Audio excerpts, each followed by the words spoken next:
Hola chicos, buenos días, ¿cómo están? Buenos días todas y todos. Un gusto saludarlos nuevamente. Nos estamos acercando al final, así que queda poquísimo. Hola Rolina, Javi, Benjamín.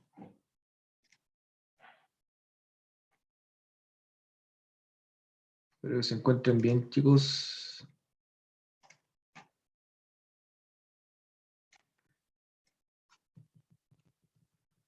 Hola Michelle, buenos días.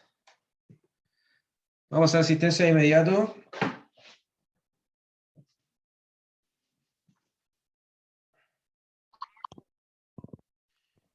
Así que estén atentos y bueno, después pueden seguir durmiendo, no sé, pues, hacer sus cosas y todas esas cosas. Hoy vamos a ver en clases lo que corresponde a...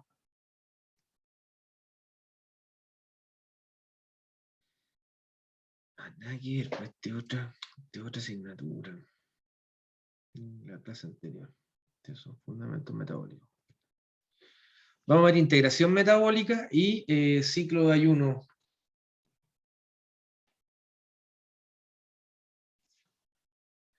¿Ya? Así que la clase, tal como lo dice el título, hay que integrar rutas metabólicas. Así que puede hacerse un poco densa, pero acá conviene tener como las rutas metabólicas a la mano, al momento de estudiar, dibujarlas. Es un buen ejercicio. ¿Ya? Para esto tenemos esquemas. Hay bastantes confusogramas.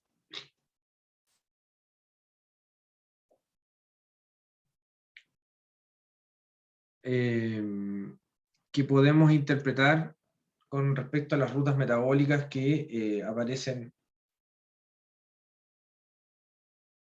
o que están jugando en una situación determinada. ¿Ya? Se activan. ¿Qué ocurre cuando aumenta la glucosa? Este tejido le pasa esto, este tejido le va a ocurrir todo otro, este tejido, y así vamos. ¿Cuáles son las rutas metabólicas que se activan? Esta, etc. Ya es un trabajo común que hacen la mayoría de los tejidos.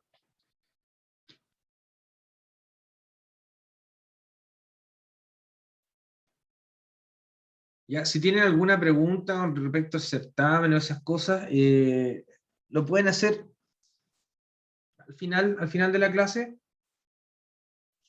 ya, o al taller, o yo prefiero que veamos esto al tiro y lo vean ahí, me cuenten sus percepciones, ya al final de la clase. Ya, porque los correos en esta época del año son correos que me llegan una infinidad de correos. Y a veces son correos que no tienen tanta urgencia, pero para ustedes sí. ¿Se fijan? Entonces, no sé, a veces como que no tengo tiempo para responderlos todos. Me preguntan, profesor, no sé qué cosa, y la nota de acá, qué pasó con esta prueba, esta pregunta, o no sé. Yo justifiqué y empezamos en ese tipo de situaciones.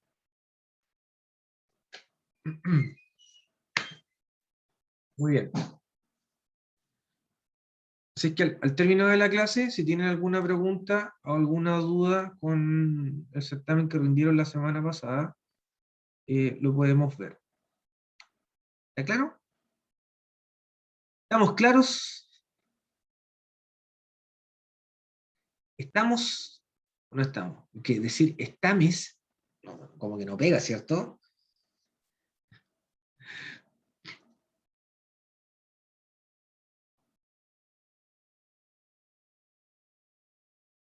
Ya, eso me parece muy bien.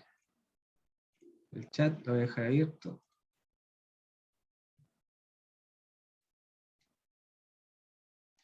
Ya.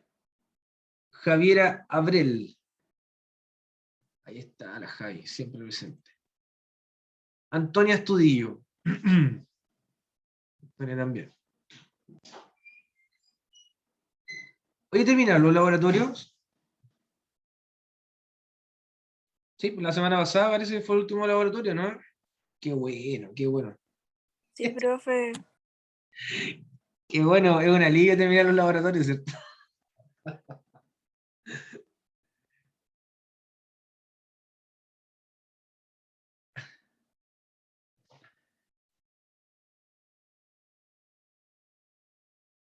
Ya, Antonio Estudillo no está. Juan Pablo Barahona.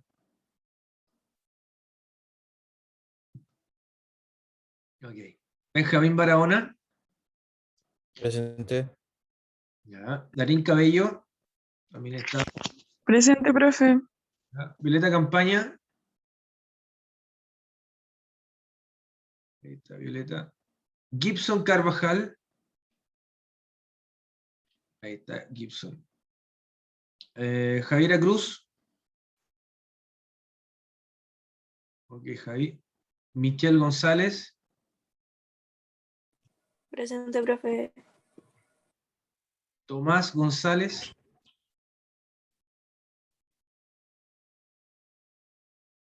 Tamar Hernández.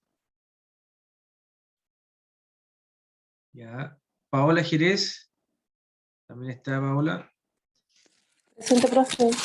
Bien. Romina Jiménez. Presente, profe. Camila Johansson. Ahí está. Ociel Jopia. Bien. Scarlett Cosma. Scarlett. María Ignacia Lizama. Ok. Marcela Marín. Marcelita. Marc Montes. Bueno, Marc. Catalina Núñez. Ahí está Cata. Javiera Olivares. Javi. ¿No está? Javier Olivares. Martina Preus. No. Ahí está la Javi Olivares, ya. Josefa Puga. Okay. Alexander Román. Vale. Julián Salinas. Chenda Vargas. Alejandro Vargas. Tomás Vera. Okay. Javier Vergara. Y Constanza Vidal.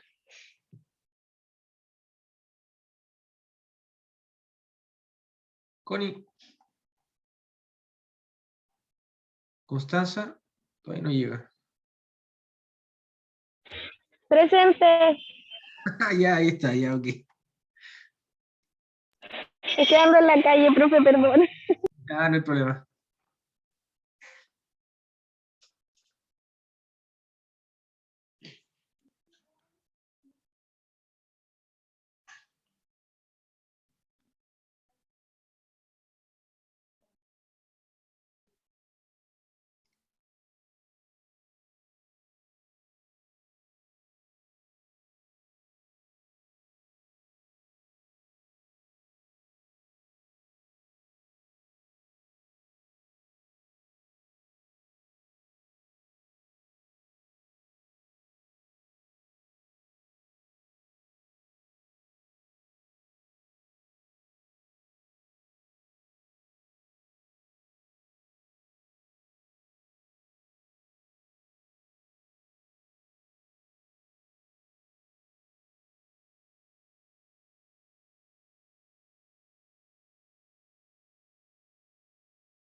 Ya, Tomás llegó, ingresó.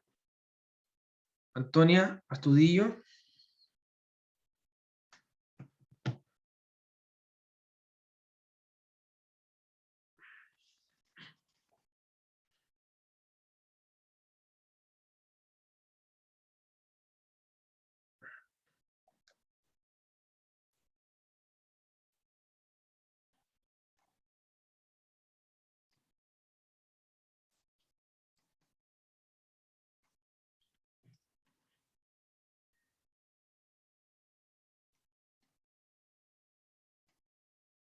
Ya pequeños saltamontes, vamos a comenzar la clase de hoy.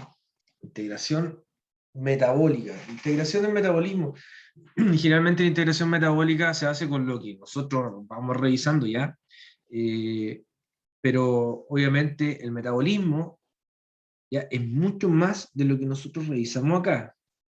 O sea, no quiero que queden con esa imagen de, claro, lo que ven fundamentos metabólicos. Obviamente en su medida curricular está esta asignatura que tiene una sección de metabolismo, pero hay muchos otros metabolismos, sobre todo metabolismos secundarios, metabolismo de base nitrogenada, metabolismo de hormonas, metabolismo de neurotransmisores, ¿ya? Un metabolismo específico de cada tejido que sin duda son grandes derivadas y capítulos apartes, anexos, que también trabajan diariamente, ¿ya? Y siempre están funcionando, o sea, acá nada deja de trabajar. Lo único que cambia, ya, porque hay un constante cambio, es la condición fisiológica. Y la condición fisiológica está determinada por ciertos indicadores, que eso hay que tenerlo claro. Entonces, como yo les comentaba, a veces es bueno dibujar las rutas metabólicas y entender cómo se van integrando las rutas metabólicas. Entendiendo primero que dónde ocurren las rutas metabólicas, se ocurren en el citosol, se ocurren en la mitocondria, se ocurren en la matriz de la mitocondria, en la membrana interna de la mitocondria, en el espacio, o son citosólicas, pero siempre hay un evento o un indicador que gatilla toda esta serie de procesos metabólicos o rutas, tanto para un tejido como para otro tejido, como para varios tejidos, que pueden ocurrir a la vez, de forma simultánea. Y acá siempre nosotros estamos sondeando los contenidos del metabolismo cuando la concentración de glucosa fluctúa en la sangre. ¿Ya? Este es el indicador más potente que nosotros revisamos durante este semestre. Cuando la concentración de glucosa cambia. Y acá tenemos dos casos. Ustedes pueden tener el caso de cuando la concentración de glucosa aumenta o cuando la concentración de glucosa disminuye. Son dos casos. Pero para cada caso hay una serie de eventos moleculares y de eventos metabólicos, de rutas metabólicas activadas, y para el otro caso también, que serían los antagónicos, ¿ya? Entonces, esta clase integra todo eso. ¿Qué es lo que ocurre cuando aumenta la glucosa? ¿Qué es lo que ocurre en el tejido adiposo? ¿Qué ocurre en el tejido muscular? ¿Qué ocurre en las neuronas? ¿Qué ocurre en el corazón? ¿Qué ocurre en el hígado? ¿Ya? ¿Cuál es la hormona que se secreta? Etcétera, etcétera. ¿Vale?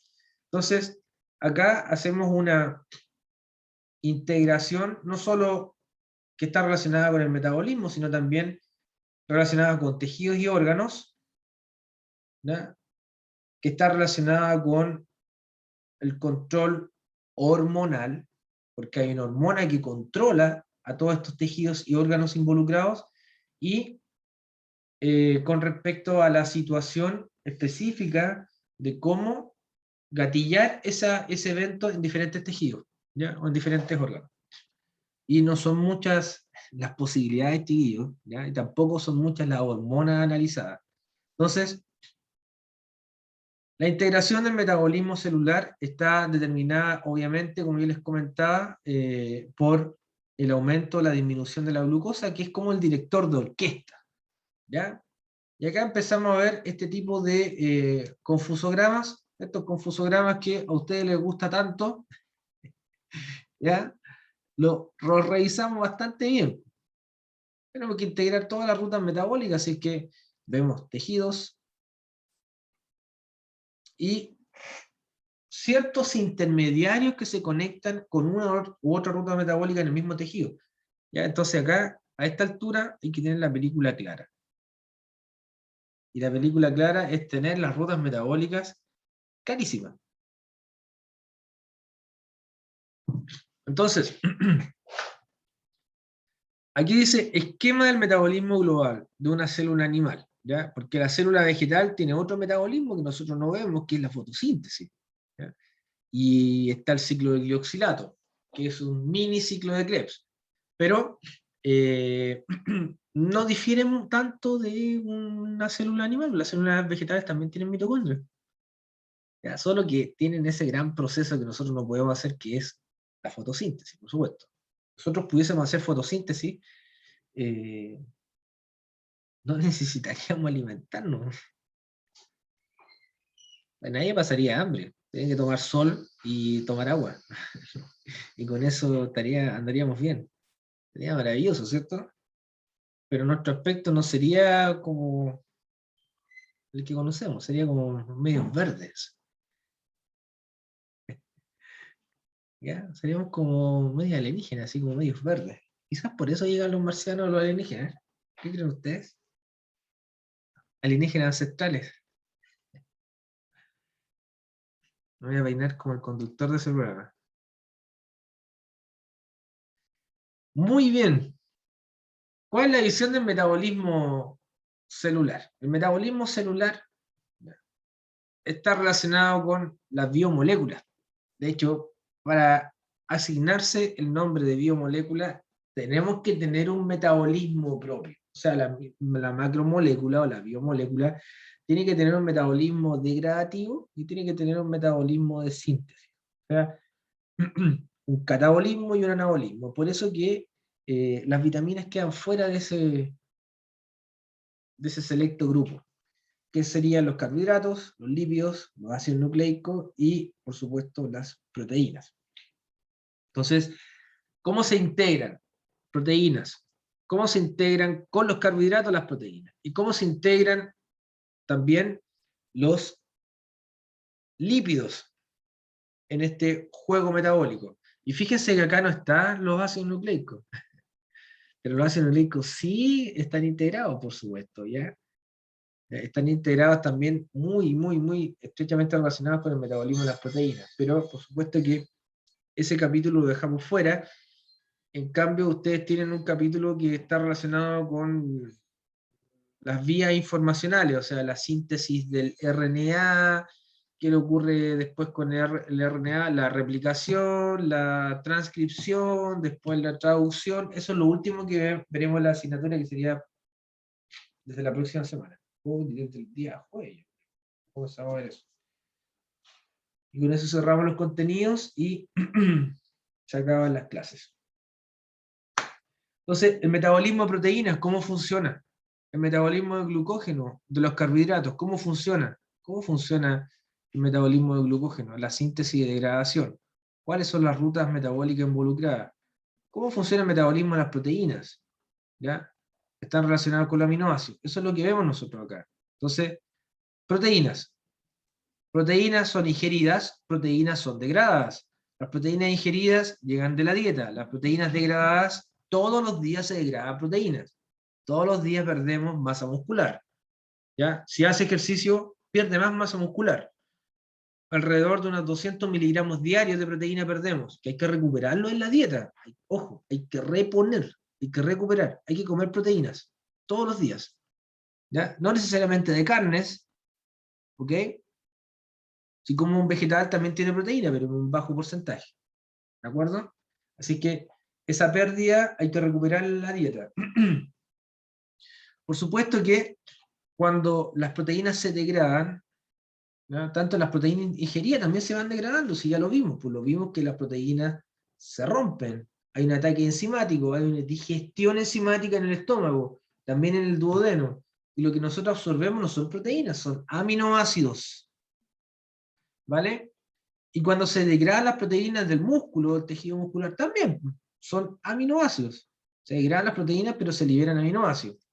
¿Ya? Y los aminoácidos son transportados, son absorbidos, son reciclados, pero hay algo del aminoácido que se trata bastante bien, con pinzas, y puede ser peligroso. Y eso es el grupo amino. El grupo amino del aminoácido hay que eliminarlo. Profe, ¿hasta qué capítulo veremos? Este sería el último capítulo del libro, y lo que vamos a ver al final, lo vemos en clase, hay unas lecturas previas. Hoy vamos a ver hasta la página 365.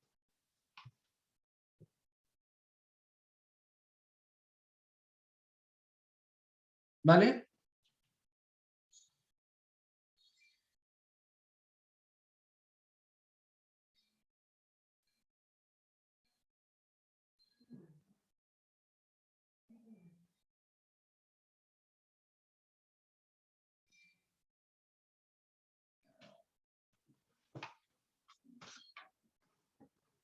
Capítulo 14 y 15, claro, esto, ahí se lo voy a mostrar.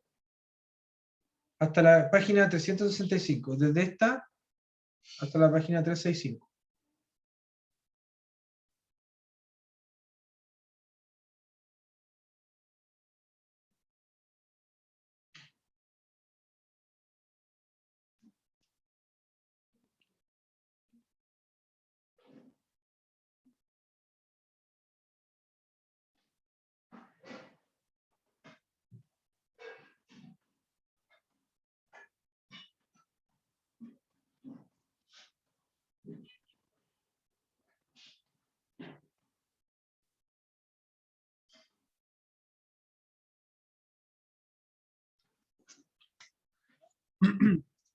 Ok, les comentaba que el grupo amino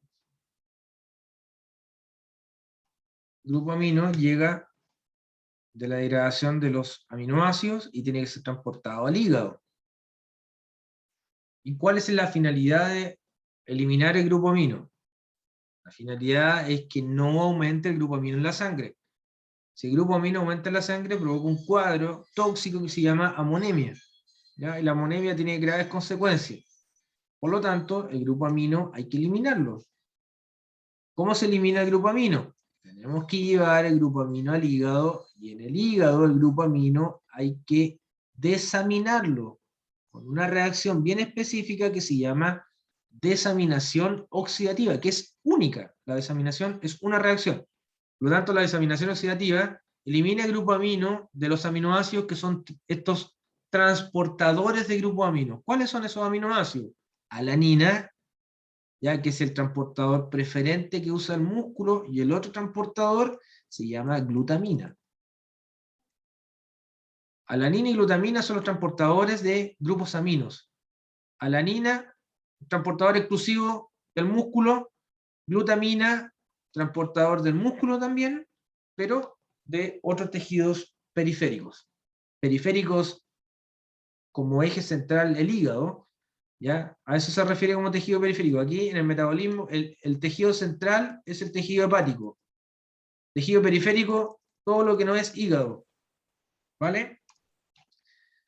Se desaminan alanina y glutamina y eliminamos el grupo amino, lo derivamos, más bien se deriva al ciclo de la urea. El ciclo de la urea elimina estos grupos amino en forma de urea, y la urea se va a colorina. ¿Ya? Por ese lado estamos acá.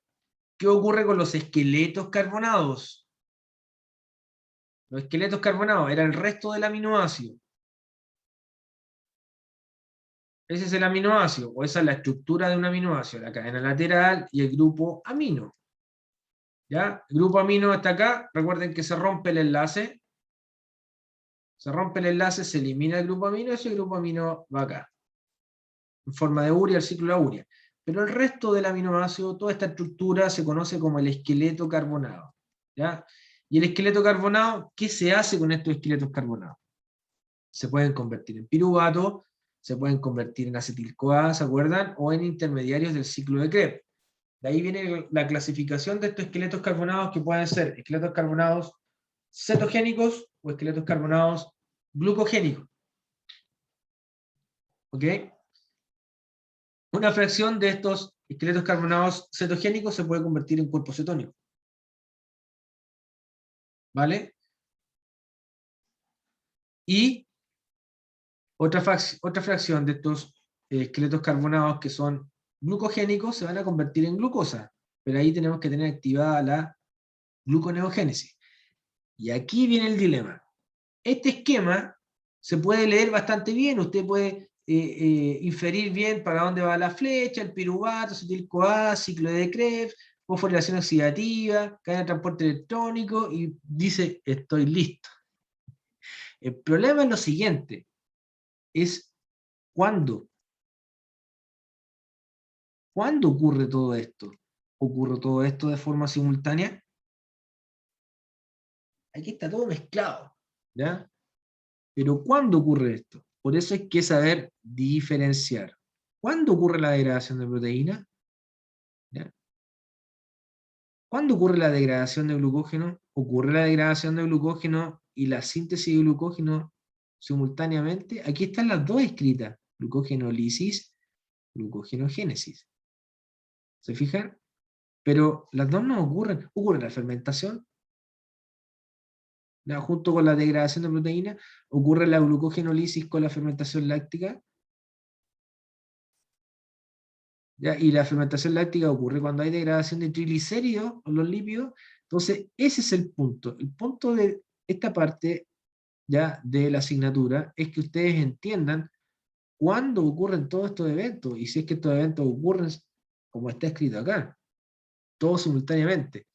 Esta es una muestra, ¿ya? Pero recuerden que esto está gobernado por la concentración de glucosa en la sangre. Y si la concentración de glucosa aumenta en la sangre, ¿ya?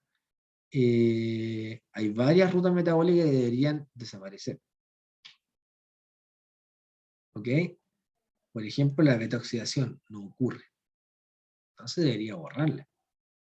¿Por qué no ocurre la beta-oxidación? Porque la beta-oxidación ocurre cuando la concentración de glucosa disminuye. Disminuye, no aumenta. ¿Se fijan? Este es el punto clave de la integración metabólica. Entonces, tenemos que analizar caso a caso lo que ocurre cuando existe una hipoglicemia o existe una hiperglicemia. ¿De acuerdo? Ustedes ya saben eso, que la concentración de glucosa tiene valores que nos permite clasificarlas en una concentración elevada sobre los 100 o 120 miligramos por decilitro, o una baja concentración que bordea o es menor que los 70 miligramos por decilitro de glucosa. Glucosa en sangre. ¿Ok? Entonces, acá hay una descripción bastante extensa que tienen que leer el libro, el capítulo, que es el capítulo 15. ¿Ya? Capítulo 15. Vemos todo el capítulo 15 por completo.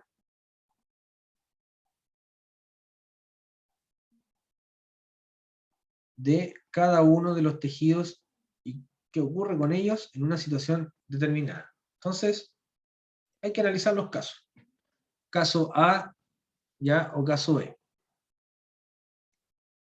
Esquema de especialización metabólica, ¿ya? En el cerebro. En el cerebro tenemos, el cerebro es un tejido específicamente glucolítico. ¿Qué significa eso? Depende de glucosa, depende de una gran concentración de glucosa el cerebro. Y si no tiene concentración de glucosa, ¿qué usa? ¿Se queda detenido? ¿No funciona? ¿No piensa? No, no es así. Tiene que seguir trabajando, pero no con glucosa. Tiene que utilizar otro combustible y utiliza cuerpos cetónicos. Entonces tenemos dos insumos metabólicos importantísimos en las neuronas. Las neuronas no almacenan glucógeno, ¿ya? Por lo tanto, el cerebro depende de la concentración de glucosa que está circulando en la sangre. Pero ya sabemos que en la mañana la concentración de glucosa disminuye. En ayuno, siempre la concentración de glucosa está disminuida, salvo que tenga una patología como diabetes, ¿ya? Pero para una persona normal, la concentración de glucosa en ayuno, apenas despertamos, está disminuida. Perfecto. Y si este ayuno lo prolongamos y no ingerimos ningún tipo de alimento, ¿ya? Si prolongamos estas horas sin comer en la mañana, la situación fisiológica se llama ayuno prolongado. Y el ayuno prolongado enfatiza esta situación, es decir, enfatiza la disminución de glucosa. Esto hace de que no haya tanta piruvato, esto hace de que no haya tanto acetil-CoA, esto hace de que no esté funcionando bien el ciclo de Krebs y tenga una velocidad baja, por lo tanto no hay tanto ATP en la mitocondria. Pero tiene que llegar a algo que haga funcionar. Y eso que llega es Dígame, Gibson.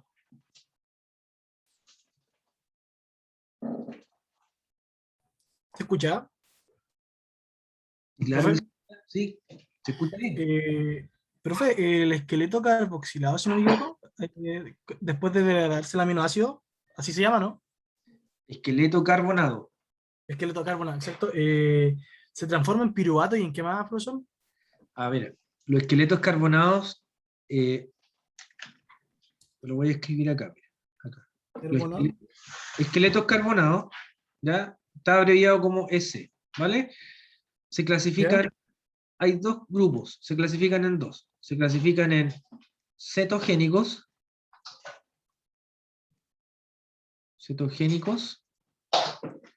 ¿ya? Y glucogénicos. ¿De acuerdo? Cetogénicos y glucogénicos. Ok. ¿Ya? Entonces, tú tienes dos clases de esqueletos carbonados. Los cetogénicos, ¿qué significan? Significan que son esqueletos carbonados de aminoácidos, ¿ya? Que esos esqueletos carbonados se pueden convertir en acetil-CoA o un cuerpo cetónico. ¿Vale?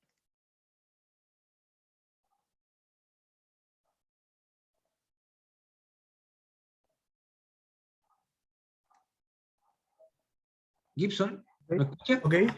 ¿Sí? ¿Ya?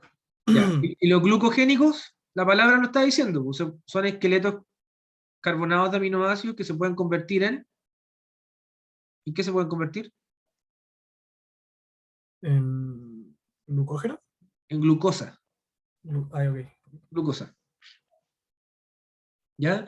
Entonces, miren, esta parte es re importante integrarla porque los esqueletos carbonados, ¿de dónde vienen? Del aminoácido, ¿no? Claro, de los aminoácidos. ¿Ya? ¿Y por qué vamos a degradar un aminoácido para generar glucosa, por ejemplo? Para generar ATP, ¿o no?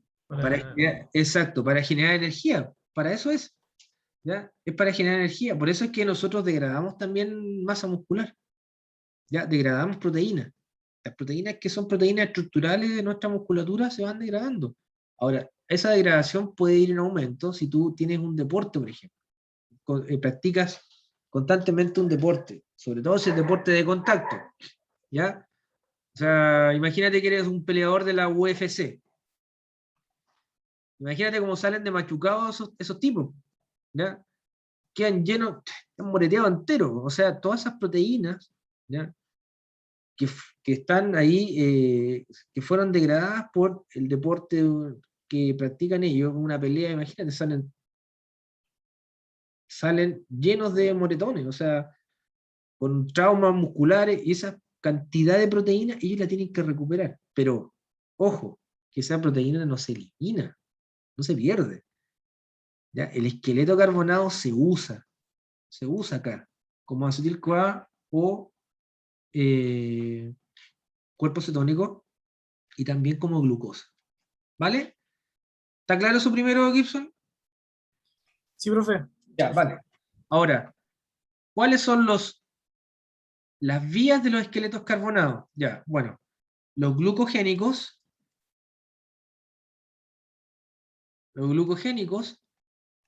aquí está, en el esquema te lo está mostrando, mira. Este esquema de acá, que estaba arriba, el primero, te está mostrando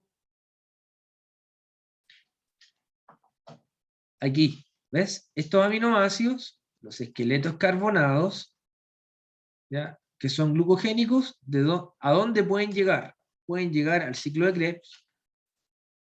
Da lo mismo el intermediario Gibson, porque acuérdate que el ciclo de Krebs es un ciclo. Entonces, por ejemplo, si llega a citrato, a alfa-cetoglutarato, todos van a llegar finalmente a oxalocetato. Este es el intermediario clave, el oxalocetato. ¿Ya? Pero cualquier esqueleto carbonado que llegue al ciclo de Krebs se va a transformar finalmente en un oxalocetato. Y el oxalocetato, ¿por qué lo estoy encerrando? Le estoy colocando tanto interés o énfasis. Porque el oxalocetato es el intermediario del ciclo de Krebs que se conecta con la gluconeogénesis. Y la gluconeogénesis es la que produce glucosa. ¿Vale? Entonces, cuando hablamos de esqueletos carbonados que llegan al Krebs, finalmente se transforman en oxaloacetato, y el oxaloacetato ingresa a la gluconeogénesis, y la gluconeogénesis produce glucosa. ¿Vale? Pero también tienes otros esqueletos carbonados que son glucogénicos, que producen glucosa, pero que llegan al piruvato. Ya se pueden convertir en piruvato. Incluso hay otros que no aparecen acá, que se pueden convertir en fosfonolpiruvato. ¿Ya? Porque recuerda que el piruvato y el fosfonolpiruvato son intermediarios de la gluconeogénesis. ¿Ya? Entonces, acá lo que es bueno para estudiar es dibujar. Todos estos esquemas los pueden dibujar en hojas separadas, pero después tienen que integrarlas, tienen que unir. ¿Se fijan? Entonces, claro, yo les digo, el fosfonolpiruvato es intermediario de la gluconeogénesis, el piruvato también, el oxaloacetato también, pero no están en el mismo lugar de la célula, hay unos que están en la mitocondria, otros están en la citosol, entonces hay ciertos detallitos que importan. ¿Ya? Por ejemplo, el lactato. El lactato es un precursor de la gluconeogénesis, pero el lactato no tiene nada que ver con los esqueletos carbonados Gibson. ¿Te fijas? ¿El lactato de dónde viene?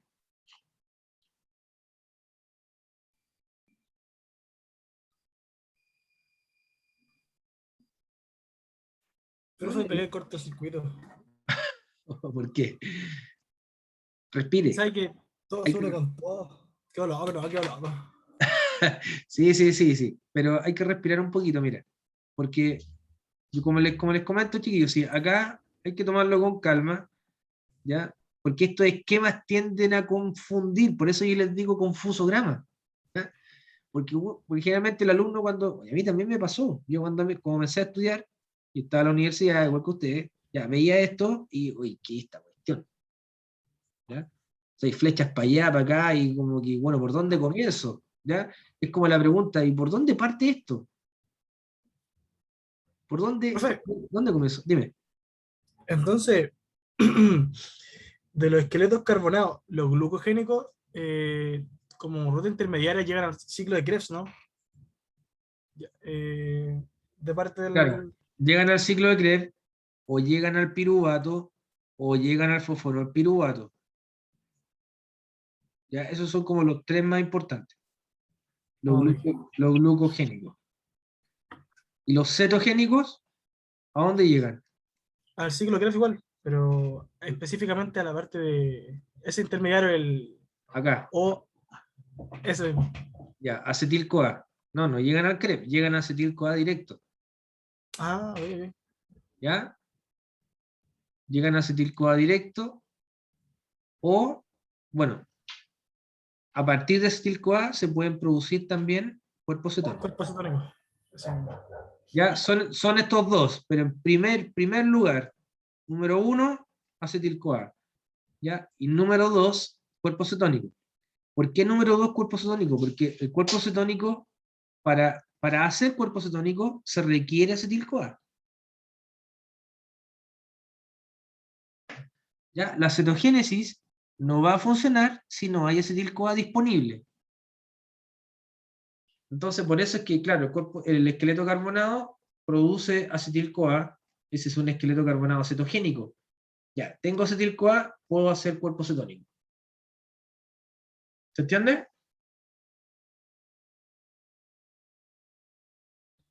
Sí, profe. Sí, sí. Ya, vale. Entonces, es importante que entiendan eso, porque miren, vamos a pasarnos ahora a otro lado. ¿Quién más produce acetil-CoA? La beta-oxidación. La beta-oxidación también produce acetil-CoA. Pero ¿cuándo se activa la beta-oxidación? Cuando está la concentración de glucosa disminuida. ¿Ya? Entonces, cuando está la concentración de glucosa disminuida, se activa la beta-oxidación.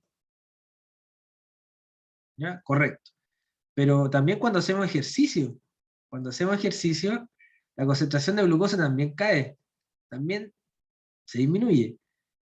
Y también se degradan proteínas cuando hacemos ejercicio. Entonces, y acá se conecta. Si estamos en este caso de ejercicio intenso, ¿ya? Y en ayuno, o sea, tenemos este caso. Tenemos aminoácidos, acetil-CoA y también beta-oxidación. ¿Te fijas? Entonces, es por eso que hay que tener cuidado con las rutas metabólicas y leer bien. Este capítulo lo tienen que leer súper bien, porque está bien descrito cuál es el trabajo que hace cada tejido, pero no me pueden tirar toda la carne a la parrilla, ¿ya? Porque ese es un error. Hay que analizar el caso. Entonces, el caso, ¿cuál será? ¿Aumento de glucosa o disminución de glucosa? ¿Vale? Sigamos entonces. El tejido neuronal, el sistema nervioso central, yo les comentaba que es completamente glucogénico, ¿ya? Requiere de glucosa. Es glucolítico, necesita glucosa.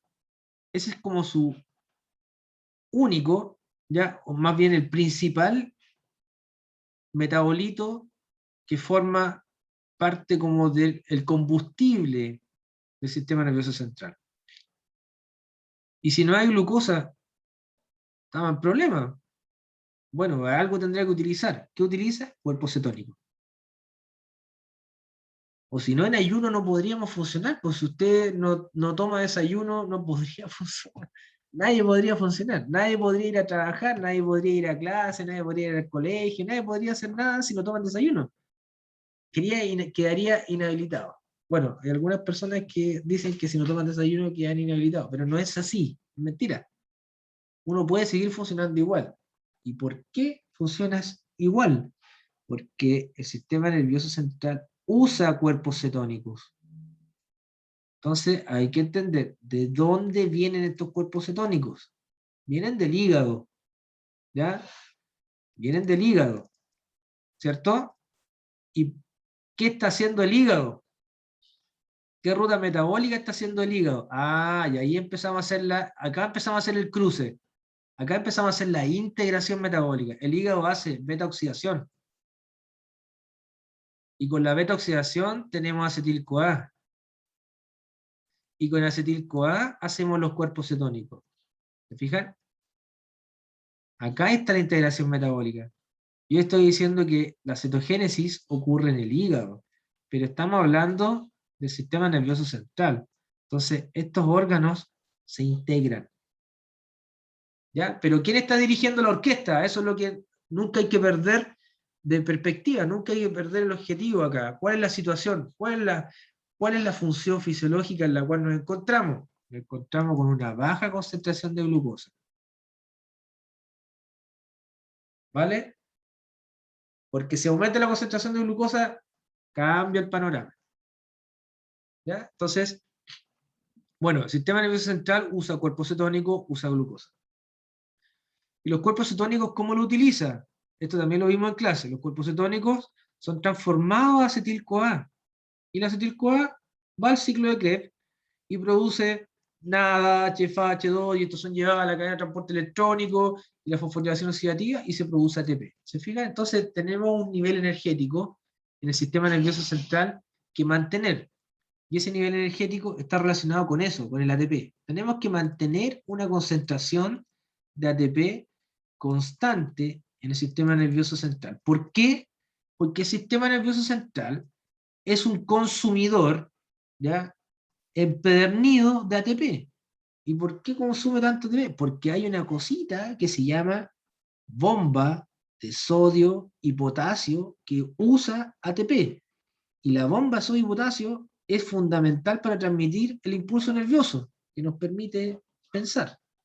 ¿Se fijan? Entonces, todo lo que me demoré en decirle bomba, sodio y potasio, gasté, ¿cuánto ATP? Gasté una cantidad de ATP enorme. ¿Se fijan? ¿Se entiende la idea o no? Es por esto que el sistema nervioso central tiene que estar constantemente con una concentración de ATP suministrada y disponible. Ahora, el sistema nervioso central, si sigue con una concentración de glucosa disminuida y los cuerpos cetónicos ya como que no alcanzan a cubrir esta demanda de ATP, el cerebro, ¿qué le dice?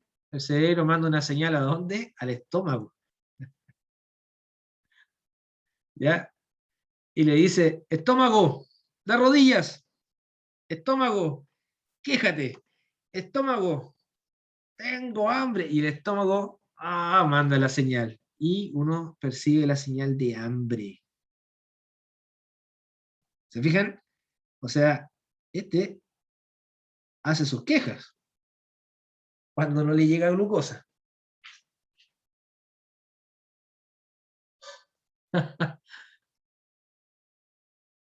Si están en ayuno, lo estoy haciendo pensar, ¿cierto? Ya están gastando ATP. Y si están gastando ATP, el cerebro le está mandando la señal de estómago y le está diciendo que tiene que comer, porque la concentración de glucosa no le está alcanzando para procesar lo que yo estoy diciendo. Está gastando más ATP del que tiene disponible. Entonces los cuerpos cetónicos no dan abasto a veces. ¿Ya?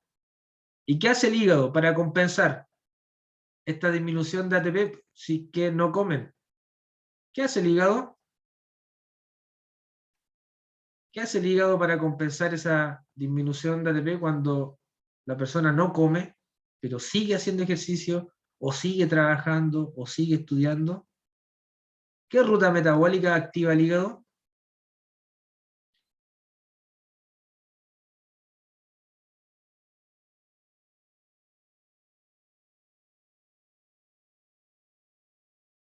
Ya, el hígado, ok, activa la beta-oxidación, pero ¿cuál es la ruta metabólica que aumenta la glucosa? ¿Qué hace solo el hígado?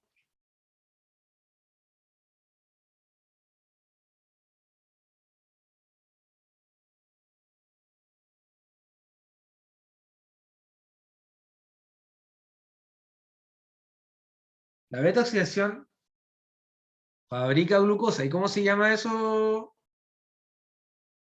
Javi? ¿Cómo se llama la ruta metabólica donde se... Gluconeogénesis, correcto. Correcto, la gluconeogénesis. ¿Ya? Fíjense que acá hay un juego como de un gallito metabólico. ¿Ya? Un gallito de estos que conocen los gallitos. ¿Saben lo que estoy hablando, cierto? Cuando uno se da las manos y es como una prueba de fuerza. ¿Ya? El cerebro le hace un gallito metabólico al hígado. Porque literalmente lo que está ocurriendo acá es que la concentración de glucosa está disminuida si no comemos en la mañana, ¿cierto? Y estamos haciendo ejercicio, pero el cerebro se queja, es quejón, ¿ya? Dice, tengo hambre, ya, pues. Entonces, como el hígado no lo pesca, porque el hígado le envía cuerpo cetónico y le dice, y bueno, arréglatela con eso, con los cuerpos cetónicos. Mientras yo hago glucosa, le dice el hígado. Pero la glucosa no se hace de inmediato. Tarda un poco porque las enzimas son lentas. Los cuerpos cetónicos más rápido, entonces el hígado le envía cuerpo cetónico, pero al cerebro no le gusta el cuerpo cetónico, hasta por ahí nomás. Ya es como cuando usted va a un matrimonio, ya, y no le queda bueno el terno, el eterno no le queda bueno, y dice, chuta, engordó un poquitito, pero no voy a comer durante todo el día, así bajo la panza, listo. No como durante todo el día, oh, está muerto de hambre, y llega al matrimonio y aparecen los primeros canapés, los primeros chiquititos, para el pie. Y lo único que quiere es agarrar uno, ¿no? Bueno, el cerebro también, exactamente lo mismo, ocurre igual acá, ¿ya? El cerebro, claro, se come el chocapic, oh, pero queda con hambre igual. Quiere comerse un huevo frito, un huevo revuelto, un pan con palta, no sé, ¿ya? Algo que lo deje satisfecho. Y eso solo ocurre con glucosa. Entonces, el hígado, claro, el hígado produce glucosa, aumenta la concentración de glucosa, pero es insuficiente. ¿Ya? Pasemos a otro tejido. Bueno, ¿y por qué es tan importante no solo la concentración de ATP para pensar, sino que también, recuerden que hay en el tejido sistema nervioso central está la síntesis de neurotransmisores, ¿ya? Entonces la síntesis de neurotransmisores utiliza, obviamente, bastante enzimas que estas enzimas utilizan ATP, ¿ya? ¿Qué tipo de neurotransmisores? Acetilcolina, entre otros, GABA, glutamato.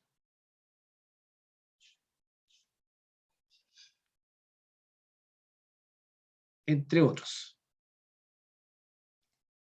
Esto es como la función básica del sistema nervioso central. Vamos acá. Otro esquema. ¿Cuál es la especialización del tejido adiposo?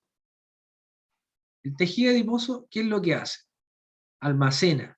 El tejido adiposo no tiene ninguna otra función que guardar, guardar, guardar, guardar, guardar. ¿Ya? Guarda. Es más, el metabolismo tiene una memoria metabólica, chiquillos. ¿Ya? Y esto fue comprobado con un estudio que se hizo en análisis de pacientes que cuando fueron niños, ¿ya?, estuvieron en hambruna. Específicamente, ¿dónde ocurrió este estudio? En Holanda. En Holanda, los niños que sufrieron la Segunda Guerra Mundial, ¿ya?, estuvieron en una hambruna terrible, porque llegaron los nazis, invadieron Holanda, se llevaron todo, saquearon todo, no había comida, y todos los niños, no sé, pues de niños de 1 año hasta 10 años, el estudio no recuerdo bien la edad específicamente de ellos, pero eran niños, ya sufrieron una desnutrición horrible. Todos esos niños que sobrevivieron, ya, y ahora ya son adultos, ya prácticamente están muy viejos en esta época, ¿saben cómo son? Son obesos, mórbidos, obesos mórbidos. Toda esa población de niños que sobrevivió cuando terminó la guerra, ¿ya?, y volvió el país a la normalidad, se transformaron todos en obesos mórbidos. ¿Por qué creen que sucedió eso? Este es un caso emblemático de estudio metabólico a nivel mundial, ¿ya? Porque estos niños, cuando estaban en la Segunda Guerra Mundial y comían algo, ¿ya?, eso que comía, el metabolismo lo guardaba como si fuese una pepita de oro, en una caja fuerte, ¿ya? O sea, era algo preciado, era un lingote de oro. O sea, si llegaba un carbohidrato, ¡oh!, llegaba un carbohidrato, lo guardaba. Si llegaba un lípido, lo guardaba. Entonces, como estaban en tan precarias condiciones alimenticias, el metabolismo quedó con esa memoria metabólica, ¿ya?, de guardar, porque estaban siempre en escasez. Pero después eso se acabó. Se acabó y ya no estaban en escasez alimenticia. Y ellos seguían consumiendo, empezaron a consumir normal, pero el metabolismo quedó con esa memoria de guardar. Entonces empezaron a guardar, a guardar, a guardar, a guardar, a guardar, a guardar más. Y el tejido adiposo comenzó a crecer. Y por eso que ahora todas esas personas son obesos mórbidos. Su metabolismo quedó clavado con una memoria que estaba abocada a ahorrar, ¿ya?, a guardar. Entonces, por eso es que el metabolismo se entrena, pues, chicos, ¿ya?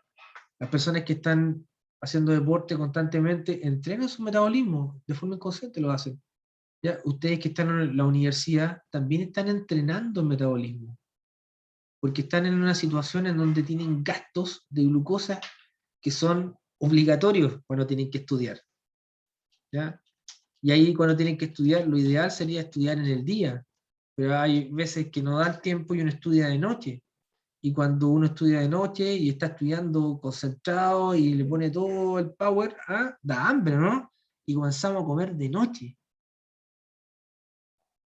Cuando uno de noche debería estar durmiendo. Y ahí se empieza, bueno, empezamos a mezclar un montón de cosas, las hormonas también se desconfiguran, etcétera, etcétera. ¿Vale? Entonces, el tejido adiposo, ¿qué hace? Y lo otro que pasa en la universidad, que uno no come bien. Eso pasa.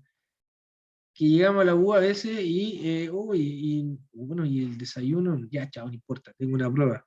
Y después tengo otra actividad, y de repente se acuerda porque ya el estómago tiene la tripa más que retorcida y lo tiene ahí doblado el cerebro, oye, ya, voy a, y a las 2 de la tarde recién se acuerdan de almorzar. Entonces tienen que sumar todas esas horas que no comieron en la mañana, más las horas de sueño, y llevan más de 12 horas sin comer. Y con más de 12 horas sin comer, ya la concentración de glucosa está hipoglicémica en la sangre, pero hay una hormona que está en la sangre que se llama glucagón. ¿Y el glucagón qué hace? El glucagón le pega al tejido adiposo. Y el glucagón, cuando le pega al tejido adiposo, le pega de cierta forma, para llamarlo de una forma más coloquial, le dice al tejido adiposo, oye, ¿sabes qué? Mira, tú tienes almacenada acá, ya dame un cachito, ese. Este cachito lo vamos a degradar para producir energía, porque la persona no quiere comer, no es que tiene muchas actividades, ya, degrademos eso, con eso alcanza. ¿Y qué se activa? Bueno, se activa, ¿ven? La lipasa, sensible hormona. La triacilglicerol-lipasa, ¿qué es lo que hace? Rompe los triglicéridos, se liberan los ácidos grasos, y los ácidos grasos se transportan al hígado. Ocurre la activación, el transporte mediado por carnitina, y después ingresan los ácidos grasos a la mitocondria en el hepatocito, ¿ya? Y se produce la beta-oxidación, y en el adipocito también se produce beta-oxidación. Tenemos que sacar energía. ¿Se fijan? Pero ¿cuál es la función principal del tejido adiposo? Guardar. Guardar, guardar, guardar. Si hay un exceso, se guarda, se guarda, se guarda. Pero ese exceso está controlado no por la cantidad de lípidos que comemos, sino por la cantidad de glucosa que ingerimos. Y es importante que ustedes entiendan esto, que al aumentar la concentración de glucosa, se sintetizan más lípidos. Independiente de, del lípido que usted también ingiere en la dieta.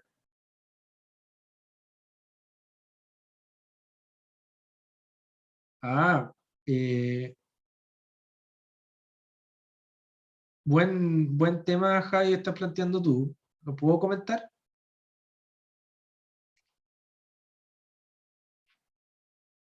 Michelle, perdón. ¿Sí? Ya, Michelle me está comentando algo bien especial que obviamente está relacionado con el caso que estamos analizando. ¿Ya? Ella me dice que baila ballet desde los 3 años. ¿Ya? Entonces, ustedes saben que el ballet, ya la masa del cuerpo es importante. Mantener un cierto peso, mantener una cierta figura, ¿ya? No solo importante para los esfuerzos físicos que se hacen, sino también para la estética que tiene el ballet, ¿ya? Entonces, claro, si tú me estás diciendo que desde los 3 años, y ya qué edad tienes, ¿tienes 20, una cosa así, 19 años, o sea, ya por lo menos 16 años bailando, ¿ya? Y, bueno, claro, tú estás acostumbrada a un metabolismo, ¿ya? En donde produces glucosa continuamente. Pero todos lo hacemos también, ¿ya? Todos lo hacemos. Esto ocurre de forma normal, Michelle, ¿ya? Y para todos. O sea, si ustedes se levantan en la mañana, estamos con la gluconeogénesis activada. ¿Ok? Ahora, lo que pasa contigo, Michelle, es que a lo mejor, si tú dejas de hacer ballet, ¿ya? Lo más probable es que mantengas tu contextura. ¿Te fijas? Si mantienes tu alimentación, pero dejas de hacer ejercicio, lo más probable es que mantengas tu contextura, ¿ya? Porque tu metabolismo está acostumbrado a hacer eso, ¿ya? Bueno, eso puede ser una regla general, pero también tiene otros factores que dependen de la genética de cada uno, ¿ya? Y ahí hay que mirar para atrás, hay que mirar a los papás, hay que mirar a los tíos, hay que mirar a los abuelitos, ¿ya? Cómo es la contextura física de la familia. que eso también juega es una variable importante. Pero, evidentemente, lo que le estoy diciendo yo es que el metabolismo se entrena. Generalmente se entrena. ¿Ya? Yo tengo una amiga, una muy amiga mía, que también hizo ballet desde muy pequeña, y ahora ya no hace ballet, pero sigue siendo igual, sigue flaca, flaca, flaca, flaca. ¿Ya? Muy delgada ella.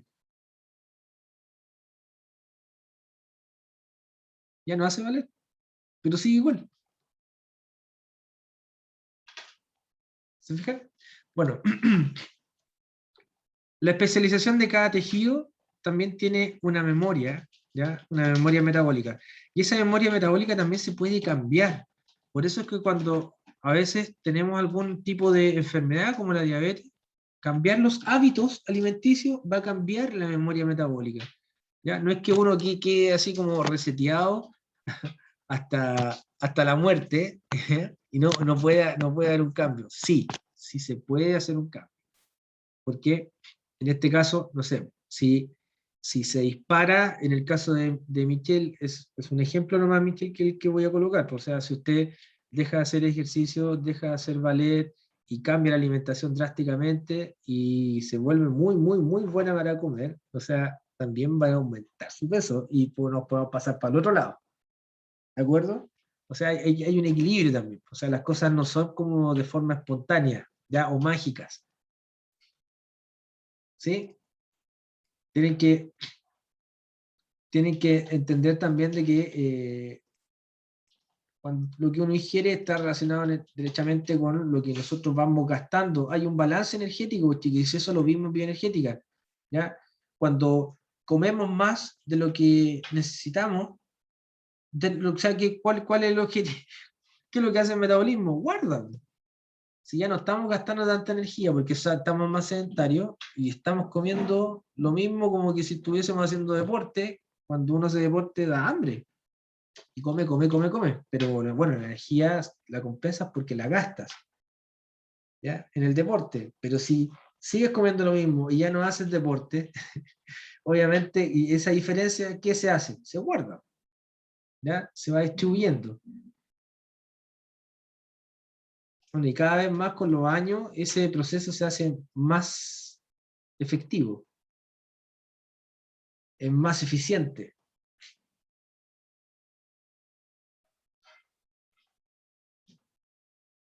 ¿Ok? Vamos al tejido muscular. El tejido muscular también es un tejido de almacenamiento. ¿Qué almacena el tejido muscular? Carbohidrato. ¿Qué tipo de carbohidrato? El glucógeno. ¿Ya? El hígado también almacena glucógeno. O sea, tenemos dos tejidos que almacenan el mismo tipo de carbohidrato. Hígado, músculo. Entonces, obviamente el hígado y el músculo están súper relacionados. ¿Cómo se relacionan? Con el ciclo de glucosalanina, se relacionan con el ciclo de Cori, ¿se acuerdan? Pero tenemos ciertas condiciones. O sea, el ciclo de Cori, ¿cuándo se activa? Ah, cuando hacemos ejercicio. Cuando hacemos ejercicio intenso. Estamos haciendo ejercicio intenso, la condición aeróbica cambia y el músculo comienza a producir lactato. ¿Ya? Pero si no hacemos ejercicio y nos levantamos en la mañana, el músculo degrada proteínas. ¿Ya? Proteólisis, degradación de proteínas del músculo esquelético. ¿Ok? Esas proteínas producen aminoácidos. Esos aminoácidos, aquí está Gibson, mira, ¿ves? Estos aminoácidos se transforman en piruvato. El esqueleto carbonado, ¿ves?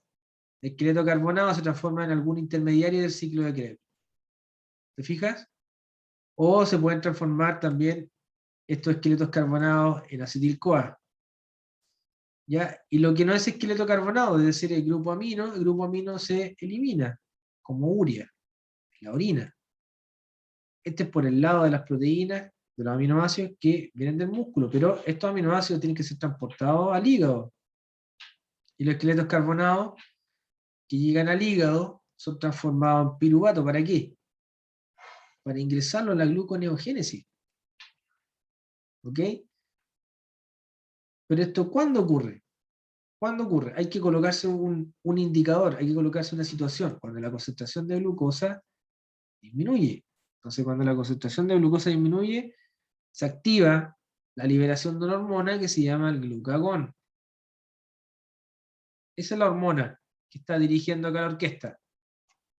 ¿Ya? Pero el glucagón no tiene efecto en el músculo, porque no hay receptores de glucagón en el músculo. Sí tiene efecto en el hígado. ¿Y en el hígado qué se activa? En el hígado se activa la glucogenogénesis, perdón, la glucogenolisis y la gluco... Aquí está mal esto. ¿Ya?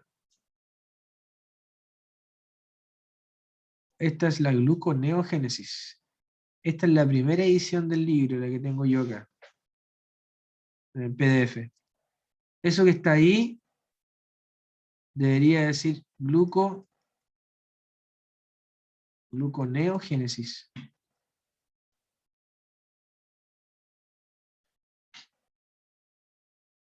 ¿Ya?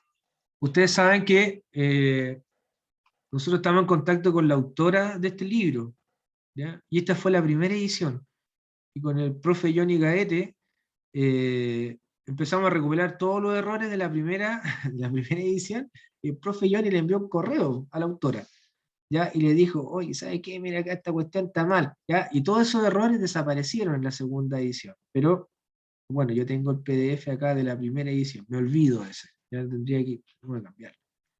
Ya, eso de acá es un error, que eso ya lo solucionamos en la segunda edición. Si lo piden en la biblioteca, debería estar correcto. Eso es gluconeogénesis, no glucogenogénesis.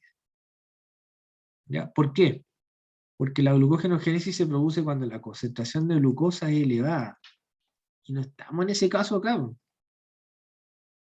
Estamos en el caso contrario. Es la gluconeogénesis. ¿Se fijan? La gluconeogénesis transforma el lactato glucosa. La gluconeogénesis transforma la alanina. El esqueleto carbonado de la alanina la transforma en glucosa. ¿Vale? Y la glucogenolisis ya es la lisis de glucógeno siempre y cuando exista todavía glucógeno en el hígado, como también en el músculo. En el músculo el glucógeno se va súper rápido, ¿ya? Pero en el hígado el glucógeno tiene una duración de entre los 12 a 24 horas. Así que restos de glucógeno siempre van a haber en el hígado. Pero si el ayuno lo seguimos prolongando, ya llevamos 2, 3 días de ayuno, por ejemplo, hay glucógeno en el hígado. Y ahí empezamos a usar proteínas, usamos los lípidos, etc. ¿Alguna pregunta hasta acá?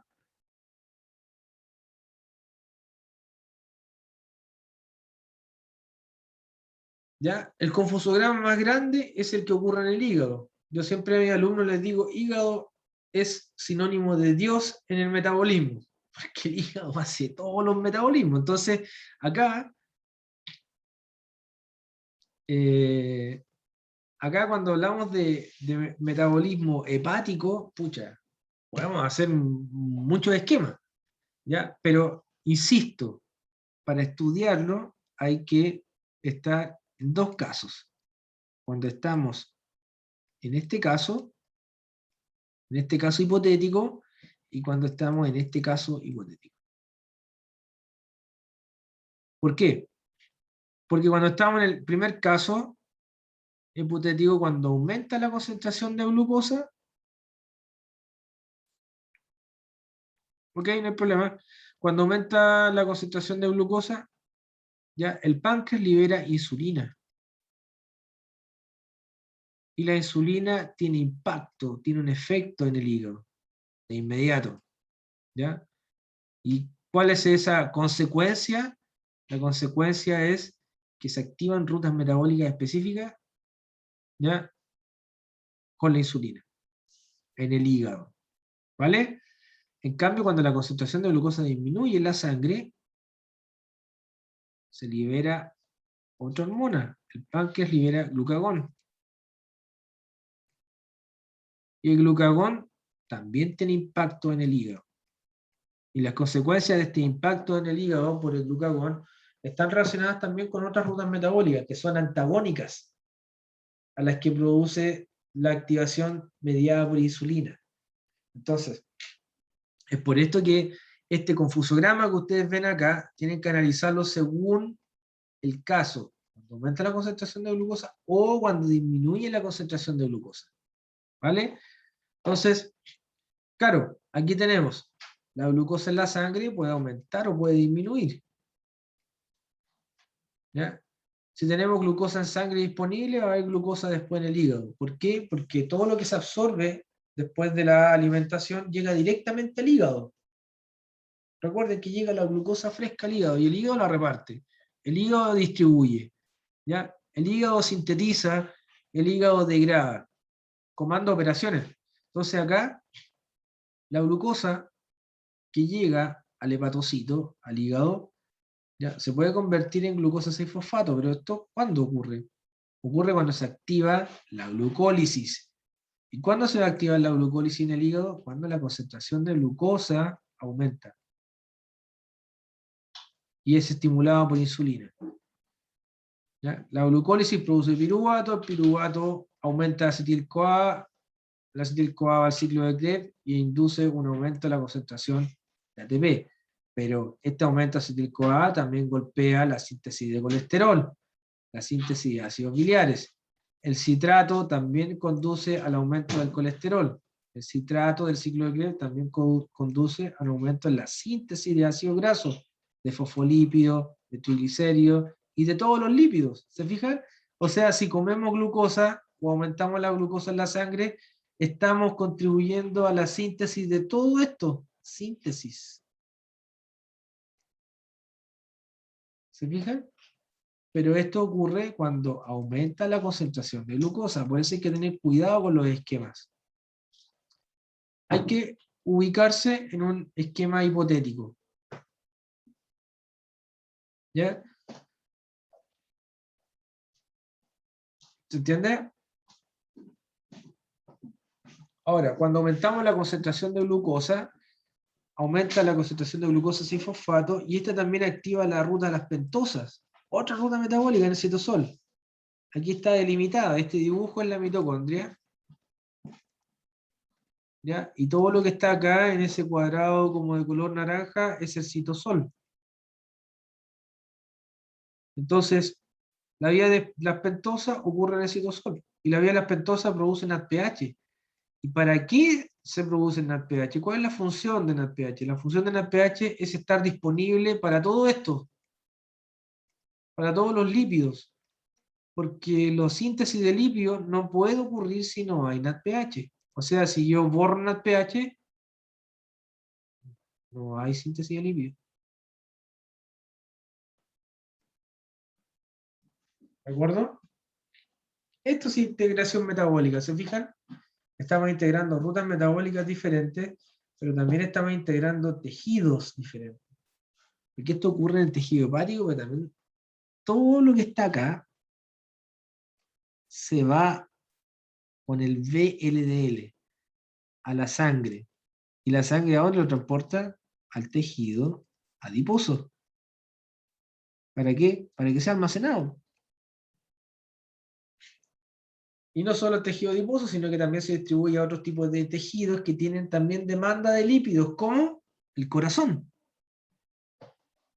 ¿Se fijan? El corazón también almacena lípidos para funcionar. ¿Alguna pregunta hasta acá? ¿Hasta el momento? ¿Alguna duda?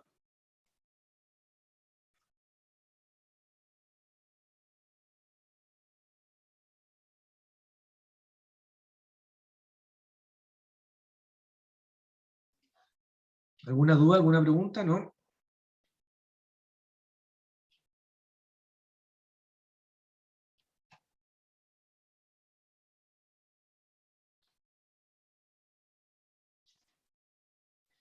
Bueno, estas tablitas siempre ayudan, ¿ya? Ayudan al estudio, porque ¿qué no le quedó claro? Michelle, ¿qué no le quedó claro?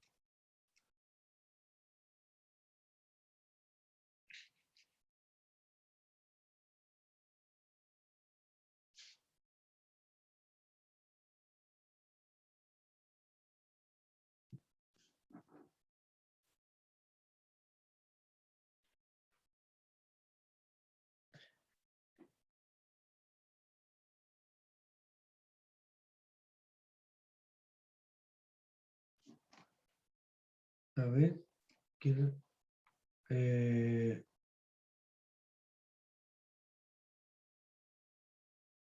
ya, perdón.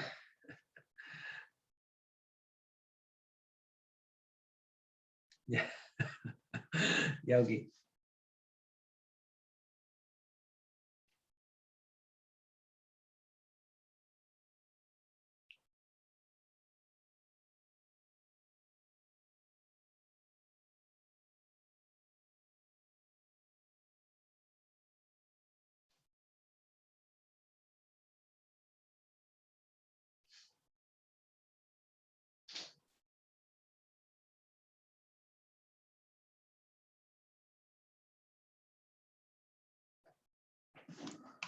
Esta tablita, yo les comentaba que son tablas de resúmenes bastante buenas para el estudio. Y acá, en esta tabla, la 15.1, dice, bueno, el perfil de los principales órganos vertebrados con respecto al metabolismo. Cerebro, combustible almacenado, no almacena nada. Combustible preferido, glucosa, en primer lugar, compuestos cetónicos, ¿ya? Durante la inanición, que significa ayuno prolongado, ¿ya? Combustible exportado, ninguno. Después músculo esquelético, glucógeno, fosfocreatina, ¿ya? Músculo cardíaco ninguno, no almacena nada, pero prefiere ácidos grasos, ¿se fijan? Aquí el preferido dice mucho del metabolismo que desarrolla el tejido. O sea que el cerebro no almacena ningún tipo de combustible, no, lo gasta todo.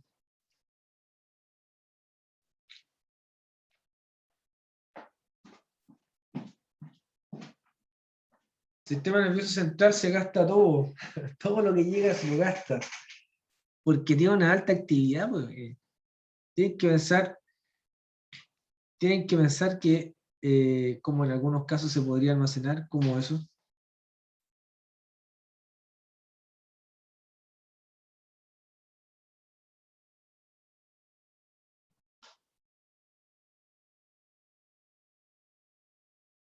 Como en algunos casos se podría almacenar.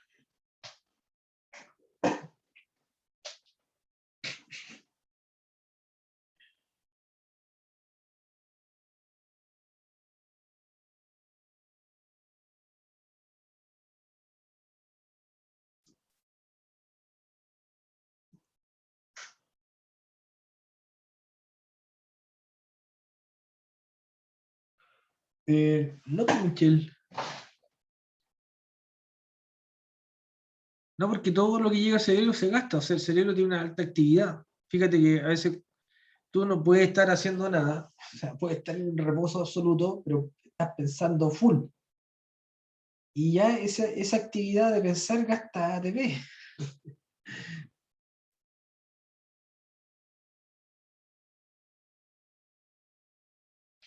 ¿Ok?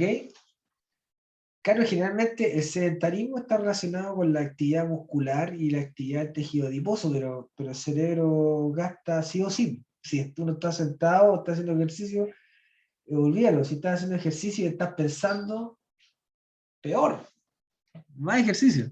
O sea, más gasto. No. No se almacena nada. El cerebro tiene. Mira, y de hecho, incluso hasta cuando estamos durmiendo, la actividad del cerebro también se mantiene. En coma también. También. O sea, hay unos que son inducidos, pero fíjate que hay un montón de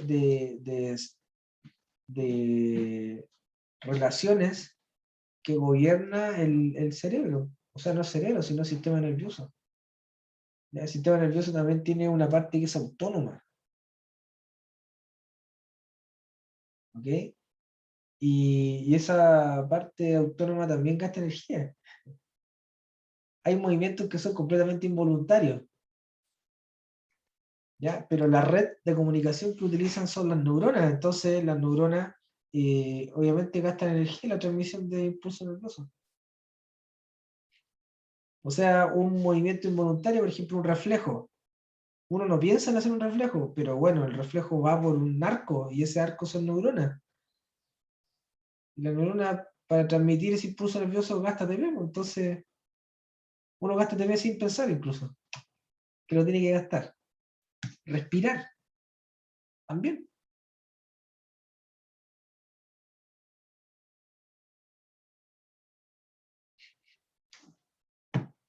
¿De acuerdo?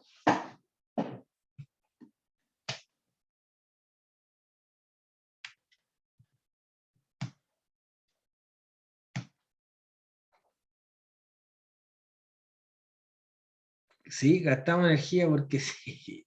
Porque sí y porque no, también. Siempre estamos gastando energía.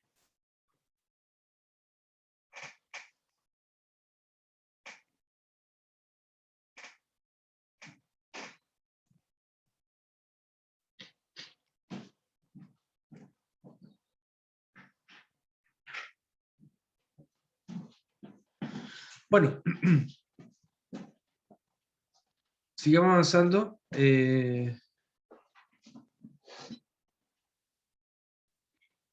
Esta tabla muestra cuáles son las hormonas que están involucradas y algunas simples descripciones de las rutas metabólicas que activan cada una de ellas.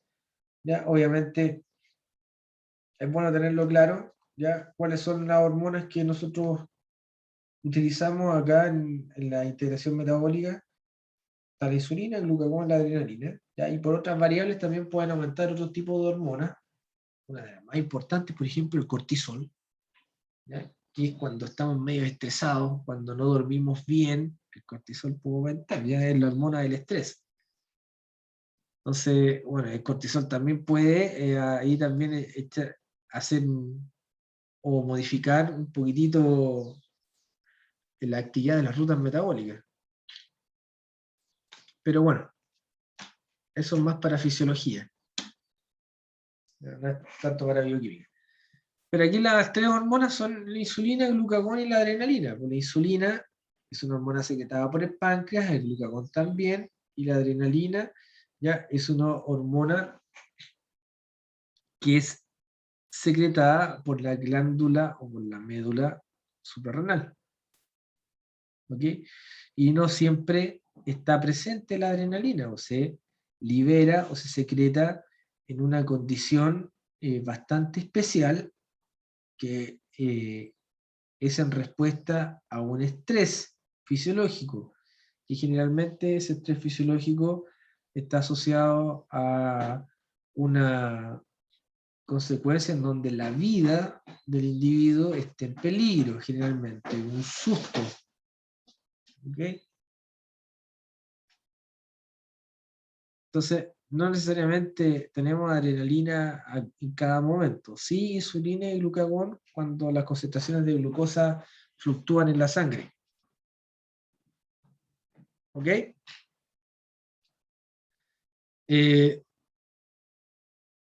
Fíjese las acciones de la insulina, aquí están. Captación de glucosa, glucólisis en hígado, síntesis de glucógeno en hígado y músculo, síntesis de DNA y RNA, ya, síntesis de ácidos grasos, triglicéridos en el hígado y tejido adiposo, captación de aminoácidos a nivel muscular, síntesis de proteínas musculares, degradación proteica, etc. En el caso del glucagón, el glucagón hace todo lo antagónico a lo que hace la insulina. Síntesis de glucosa, activa la gluconeogénesis, actúa la glucogenogénesis, perdón, la glucogenolisis, activa la beta-oxidación, activa la lipólisis en el tejido adiposo, etcétera, etcétera. ¿Ya? Lean el cuadrito. Va a ser pregunta segura en el certamen. Vamos con las fases del ciclo de alimentación.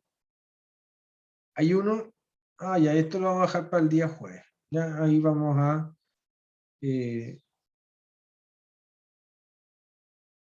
integrar bien el ciclo de ayuno y regulación. Lo vamos a dejar hasta acá, chiquillos, ¿ya? Ha sido demasiado. Vamos bien con el programa.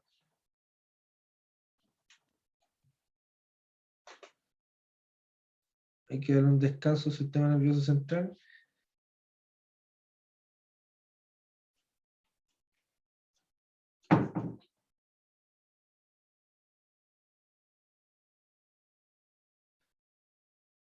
Descansar un poquito. Ya, chicos. Vamos a bajarlo hasta acá. Profe, Dígame. que yo no estaba presente cuando pasó asistencia. ¿Cuál es su nombre? Tomás González. Ah, Tomás. Ya. Dejo presente inmediato.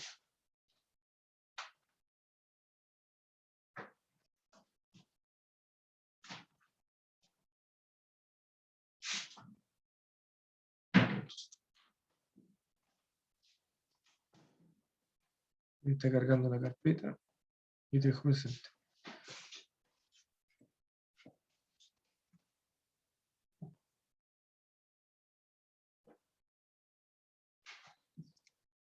Hoy es 8 de noviembre.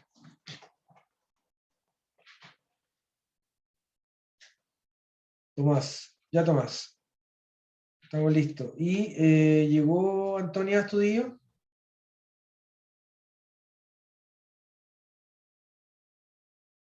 ¿No?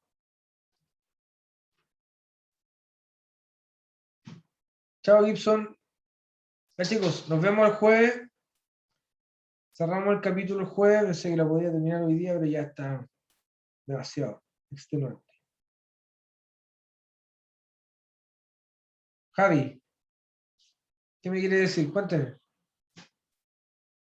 Chao, Michelle. Sí, Javi, no hay problema. Quédese, no hay problema.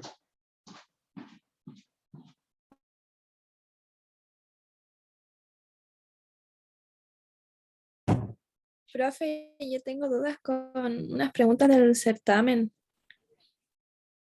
Cuéntame, ¿cuáles son las preguntas con las cuales tienes dudas? Es una que dice, ¿es correcto decir de la gluconeogénesis? Y sale 4 afirmaciones. Dice, utiliza alguna enzima de la glucólisis, utiliza una vía totalmente diferente a la inversa de la glucólisis, se inicia la matriz mitocondrial, tiene reemplazadas las enzimas reguladoras de la glucólisis. Y yo puse que todas eran correctas, pero no sé cuál es la correcta en esa alternativa porque para mí todas son correctas, todas esas afirmaciones son correctas. Ya, a ver, menciónalas de nuevo, por favor. Ya. Utiliza algunas enzimas de la glucólisis. Sí, eso es correcto. Utiliza una vía totalmente diferente a la inversa de la glucólisis. ¿Cómo? Se inicia Utiliza una vía. vía totalmente diferente a la inversa de la glucólisis. La gluconeogénesis no es la inversa de la glucólisis. Se inicia la matriz mitocondrial. Depende. Y tiene reemplazadas las enzimas Javi. reguladoras de la glucólisis. Espera. ¿Ah? Depende del intermediario. Porque yo, o sea, yo Porque marqué si todas el glicerol, porque en todas casi salía la número 2, la afirmación 2. ya, pero Y espérate. Analicemos primero la respuesta, independiente de lo que haya salido en la prueba, ¿ya? ya. Si, mira, lo de la prueba, si no estaba la alternativa, ya no importa, eso se corrige, ¿ya? Lo que importa acá es que ustedes entiendan bien, eso es lo que importa. Eso es lo más importante de todo, lo de la prueba da lo mismo, o sea, tenemos una nota, una radiografía de ese momento, de lo que usted sabía en ese momento, lo que importa es que se entienda después. Entonces, mira, fíjate, tú me estabas diciendo que la gluconeogénesis comienza en la matriz, ¿cierto? Sí. Yo te digo, depende del intermediario, porque si es glicerol, el intermediario no comienza en la matriz. Ah, no, pero eso sí, sí sé. ¿Ya? Ya, ok. ¿Y la otra cuál era? Tiene reemplazadas las enzimas reguladoras de la glucólisis. Correcto. Sí. Entonces, y la alternativa salen todas, la 1, 2 y 4, 2, 3 y 4 y 1 y 4. Y aparecen todas las alternativas. No, es que yo le tomé foto para mandársela, pero preferí preguntársela por acá. Pero aparecían todas dentro de la alternativa. Sí, Ya, pues, ¿y te salió buena o te salió mala? me salió mala. Ah, ya. Esa me salió mala. Y Fotito, igual, y puse todo. foto y el correo.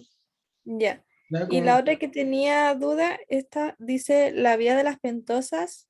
Fosfato es un proceso que se activa a partir de, decía, fermentación láctica, glicólisis, la necesidad del organismo de hacer lipólisis, la necesidad del organismo de sintetizar material nucleico. Eso sí. ¿Cuál es? La B. O sea, la, No sé cuáles son las alternativas, pero o sea, la necesidad del organismo de sintetizar material nucleico. sí, sí. Pero, claro, Ay, que esa, entonces la tenía mal.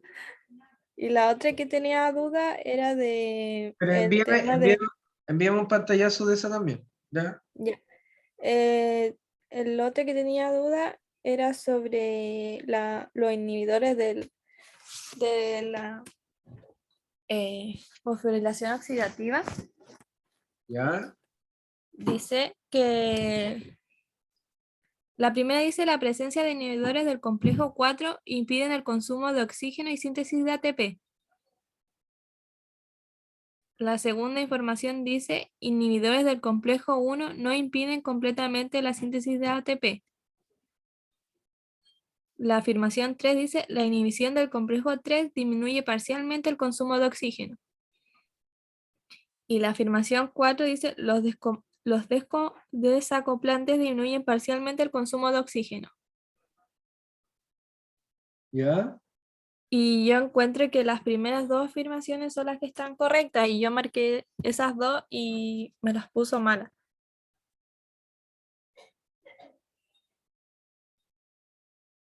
Ya. Lo que pasa es Porque ¿y cuál aparecía como correcta ahí? ¿No está? no, es que no me sale cuáles son correctas. Me sale que la tuve mala porque yo marqué que las correctas eran la presencia de inhibidores del complejo 4, impiden el consumo de oxígeno y la síntesis de ATP, y Correcto. los inhibidores del complejo 1 no impiden completamente la síntesis de ATP. No Esas dos impiden.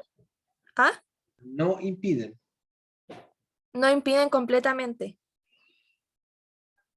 Claro, o sea, si inhibe el complejo 1, pues sigue funcionando igual, disminuido, pero Sí, igual. sí, Lo mismo ocurre si inhibes el complejo 2. sí. ¿Ya? Ahora, Entonces, si tú inhibes el 1 y el 2, ahí sí. sí, no, pero acá me salía solamente el inhibidor complejo 1. Ya. Y Y las otras afirmaciones que encuentro que no son correctas son las siguientes, que es la inhibición del complejo 3 disminuye parcialmente el consumo de oxígeno. Y la otra dice los desacoplantes disminuyen parcialmente el consumo de oxígeno. los desacoplantes no disminuyen parcialmente el costo. Lo que hace los Sí, desacoplantes es que inhiben la síntesis de ATP. sí, Consumo de oxígeno sigue funcionando bien. Ya. Mándame un pantallazo de esa. ya. Esas eran las que tenían dudas porque yo en esa marqué la 1 y la 2 y me salió mala. Ya, mira, yo siempre, Javi, les digo a los alumnos que las vemos acá, pero no es algo definitivo, que si ya las vamos a cambiar para que todos se hagan ilusiones, ya, las vamos a revisar bien, ¿ok? Y Ya, ya, profe. después de ese proceso de revisión con el profesor, con el profe Johnny, que es del otro paralelo, ahí tomamos la decisión y le informamos, por supuesto. Ya, profe, entonces se las voy a mandar por correo igual las Sí, fotos. sí, envíanla por correo. Bueno, esto forma parte siempre de los procesos de revisión, así hay que revisarlas, obviamente. Sí. Te agradezco, Javi. Ya, profe. Ya, gracias. Chao. ¿Ok? Mark me pregunta, ¿Qué me está preguntando Marc? La pregunta de la gluconeogénesis es la misma que me hizo la Javiera, ¿no? Sí, la primera. Igual tenía marcada esa. Ya, pues la vamos a revisar. Ya, profe. Lo que sí no le saqué pantallazo esa vez. No, pero la Javi la va a revisar, pues sí, obviamente la revisamos para todo, pues no le voy a colocar solo la Javiera. ¿Ya? Sí. Ya, pues. Obviamente ella, claro, me hace el alcance, pero yo, si hago una modificación, modifico para todos, pues no solamente a Javiera porque ella me envió. ¿Ya? Así que por lo menos un cafecito, un juguito ahí al final del semestre la Javi, que ya ha pasado con otras cosas anteriores, ahí que se han modificado algunas cosas. Y eso es porque a Javier se ha dado cuenta. Ya, bueno, con otros compañeros también tiene que ser. ¿Qué le gusta a Javiera? Un cafecito, un tequito, un juguito, ¿no? ¿Cierto? Mínimo. Profe, Dígame. igual había otra pregunta pero no era de la prueba, sino que de un control. ¿Cuál Y control? decía así, mire, esta le saqué foto. ¿Ya? Dice, son inhibidores del succinato deshidrogenasa. Ajá. Y la alternativa sale ácido tribaxólicos, malato, oxalacetato y oxálico. Entonces en sí sería el malato y el oxálico. Son la única. ¿De qué control me está hablando usted, Marc? Era el control de el 6 del laboratorio, sí. Ah, pero de laboratorio. ¿Ya? Sí, no del certamen. Ya, no lo Pero igual aceptamos. me quedó esa duda. Claro, ahí las alternativas como que no están muy claras. Sí, porque me sale... Son inhibidores pues, del succinato. Y eso lo vimos en el laboratorio. Sí, está en la guía. Sí, la guía sale La guía está especificado ahí. sí, pues y sale solamente malato y oxalato, pues, serían la... Y lo otro nada que ver, pues no sale. Lo otro que no corresponde sería el ácido tricarboxílico, esa no, queda descartada. Y el oxaloacetato, Ya. Yo te esa igual, recomiendo, Marc, yo te recomiendo que te comuniques con tu profe de laboratorio. del profe Johnny, ya. ¿Ya? O sea, el profe Johnny ahí, bueno, afortunadamente Johnny, pero a veces hay otro profesor que no hace cátedra, porque el Johnny también está haciendo cátedra, entonces escríbele, tal cual como le dije a Javier, escribe al profe Johnny y le comenta, mire, profe, tengo duda en esta, la puede revisar o ver cuál es la alternativa correcta, etcétera. ¿Ya? Ya, profe. ¿Alguna otra duda, pregunta? Profe, soy Antonio Astudillo, no sé si quedé presente, lo que pasa es que fui a comprar y volví y Antonio, había cinco participantes. Sí, sí, sí, no, está ausente. que fui a la farmacia. Te dejo muy sentado, no hay problema. Ya te dije Ya, que... gracias, profe, chao. que esté bien. Chao.